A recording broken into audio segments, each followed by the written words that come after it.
अस्सलाम वालेकुम की हाल चाल मेरे वीरां दा ठीक ठाक जनाब। मैं तुहाडा अपना वीर मंजनाठ बब्बर शेरो शेर दिओ बच्चेओ।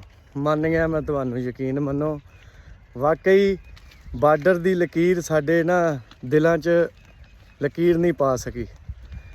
चढ़दे पंजाब वालियां ने ना मुहब्बत वाली अखीर करती। तुसी यकीन मनो 6000 बंदे ने मैनू फॉलो किया फेसबुक पेज के उत्ते मंजनाठ वाले दे 6000 बंदे ने 2-3 दिन दे विच।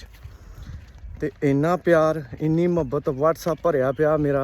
व्हाट्सअप ते गल्लां करदे आ, कहंदे मुहब्बत करदे आ मेरे नाल, प्यार करदे, कहंदे बाई तेरी वीडियो बहुत सोहनी लगदी सानू।